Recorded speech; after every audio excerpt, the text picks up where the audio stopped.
గౌసియా బేగం అండి. నా పేరు ఎస్కే గౌసియా బేగం. నేను మాట్లాడే సమస్య ఏంటి అంటే నిరుద్యోగ భృతి గురించి. నిరుద్యోగ భృతి ఇచ్చేదానికంటే 35 ఇయర్స్ దాటి డిగ్రీ చదివిన మహిళలకి ఉద్యోగాలు లేక పాస్అవుట్స్ అంటే ఇప్పుడు అందరూ ఫ్రెషర్స్ అంటున్నారు. మరి 2016 లోపు డిగ్రీ కంప్లీట్ చేసిన వాళ్ళకి, ఎంసీఏలు కంప్లీట్ చేసిన వాళ్ళకి, బీటెక్లు చేసిన వాళ్ళకి, పెళ్ళైన మహిళలు, ఫ్యామిలీ ఉన్న వాళ్ళు ఎక్కడని ఫ్రెషర్స్ అని ఉద్యోగాలు వెతుక్కుంటూ పోతారు. ప్రైవేటు సంస్థలో ఎలా ఉంది అంటే ఆ ఉద్యోగ పరిస్థితి, ఇద్దరు వ్యక్తులు చేసే పనిని ఒక వ్యక్తికి ఇచ్చి జీతాలు తక్కువ ఇస్తే వాళ్ళ హెల్త్ ఇష్యూస్ ఏమవుతాయి?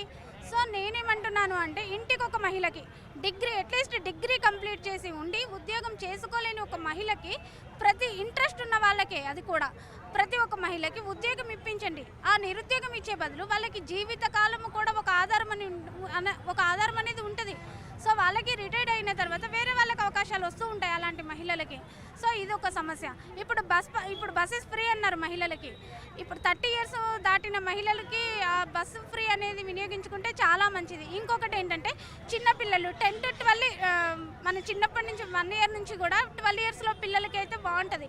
మిగిలిన యూత్ ఏం చేస్తున్నారంటే ఆ బస్సు ఫ్రీ బస్ అని చెప్పేసి దుర్వినియోగం చేసే మహిళలు చాలామంది ఉంటారు.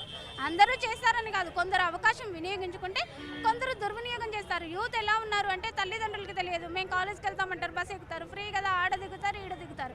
సో అది కూడా దృష్టిలో పెట్టుకొని 30 years మహిళలకే ఎందుకు అంటే మ్యారేజ్ అయిన వాళ్ళు వాళ్ళకి కొన్ని విలువలు తెలుసుంటాయి. సో వాళ్ళు దాన్ని సద్వినియోగం చేసుకుంటారు అని.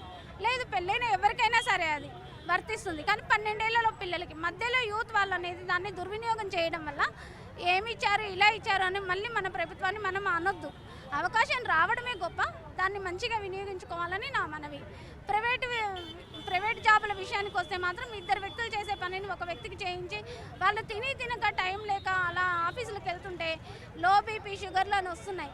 అంతా తినక పరిగెడుతున్నా కూడా డబ్బులు కట్ చేస్తారు మళ్ళీ లేట్ అయినంది. అది కూడా ఒక పద్ధతిగా లేదు. సో గవర్నమెంట్ మాత్రమే నేను గవర్నమెంట్కే చేస్తా అని కాదు, అన్ని విషయాలని కూడా ఒకసారి దృష్టికి తీసుకురావాలి.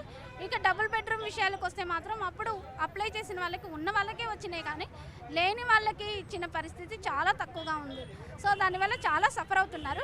అది ఎంతవరకు నిజమో అనడానికి అసెంబ్లీ నుంచి కొంతమంది పర్సన్స్ అయినా సరే, లేదు వాళ్ళ వల్ల కాదు అంటే కొంతమంది ప్రజలని అలా ఒక్కొక్క లొకేషన్లో నియమించి ప్రజలది నిజంగా సమస్యలు ఉన్నాయా లేవా దానిని పరిశీలించి ఖచ్చితంగా సీఎం గారి వరకు రావాలి అని నా మనవి. ఎందుకంటే మధ్యలోనే ఆ సమస్యల్ని ఏం లేదని తోసిపుచ్చే వాళ్ళు కార్పొరేటర్లు, ఎగ్జాంపుల్ ఏరియాకి ఒక కార్పొరేటర్ ఉన్నా కానీ వాళ్ళు అలా చేస్తున్నారు.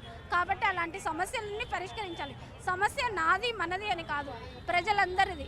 ప్రజల వద్దకే పరిపాలన రావాలి అనేది. ఇంకొకటి ఏంటంటే మన ఒక్కళ్ళ కోసం పోరాడడం కాదు, ఇలా రాలేని వాళ్ళు, మాట్లాడలేని వాళ్ళు కూడా ఎంతోమంది ఉంటారు.